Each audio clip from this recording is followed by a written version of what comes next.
Yohanan, Jean, chapitre 2, Bible de Yahushua HaMashiach. Et le 3e jour, on faisait des noces à Cana, en Galilée, et la mère de Yahushua était là. Et Yahushua fut aussi invité aux noces avec ses disciples.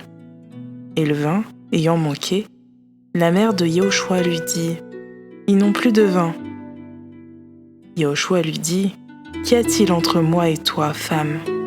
Mon heure n'est pas encore venue. » Sa mère dit au serviteur : « Tout ce qu'il vous dira, faites-le. » Or, 6 jarres à eau de pierre étaient posées là, selon la purification des Juifs, contenant chacune 2 ou 3 mesures.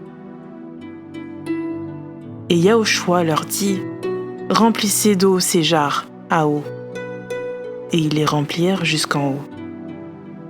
Et il leur dit : « Puisez-en maintenant, et apportez-en au maître de table. » Et ils lui en apportèrent. Dès que le maître de table eut goûté l'eau devenue du vin, or il ne savait pas d'où cela venait. Mais les serviteurs qui avaient puisé l'eau le savaient bien. Le maître de table appelle l'époux et lui dit : « Tout être humain sert d'abord le bon vin, ensuite le moindre, après qu'on s'est enivré. Toi, tu as gardé le bon vin jusqu'à maintenant. » Yahushua fit ce premier de ces signes à Cana de Galilée. Il manifesta sa gloire, et ses disciples crurent en lui. Après cela, il descendit à Capharnaüm avec sa mère et ses frères et ses disciples, mais ils n'y demeurèrent que peu de jours. Et la Pâque des Juifs était proche, et Yahushua monta à Jérusalem. Et il trouva dans le temple les vendeurs de bœufs, de brebis et de colombes, et les changeurs qui étaient assis. Ayant fait un fouet avec des petites cordes, il les chassa tous du temple avec les brebis et les bœufs. Il dispersa la monnaie des échangeurs et renversa les tables.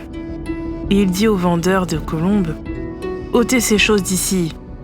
Ne faites pas de la maison de mon père une maison de marché. » Mais ses disciples se souvinrent qu'il est écrit : « Le zèle de ta maison m'a dévoré. » Les Juifs donc répondirent et lui dirent : « Quel signe nous montres-tu pour que tu fasses ces choses ?»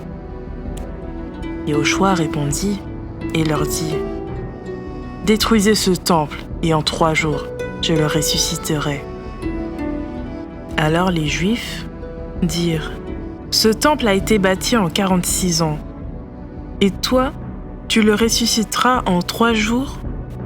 Mais lui parlait du temple de son corps. Quand donc lui fut ressuscité d'entre les morts, ses disciples se souvinrent qu'il leur avait dit cela. Et ils crurent l'écriture et la parole que Yahushua avait dite. Et comme il était à Jérusalem, à la Pâque, pendant la fête, beaucoup crurent en son nom, voyant les signes qu'il produisait, mais Yahushua, lui, ne croyait pas en eux, parce qu'il les connaissait tous, et parce qu'il n'avait pas besoin qu'on lui rende témoignage au sujet de l'être humain, car il savait lui-même ce qui était dans l'être humain.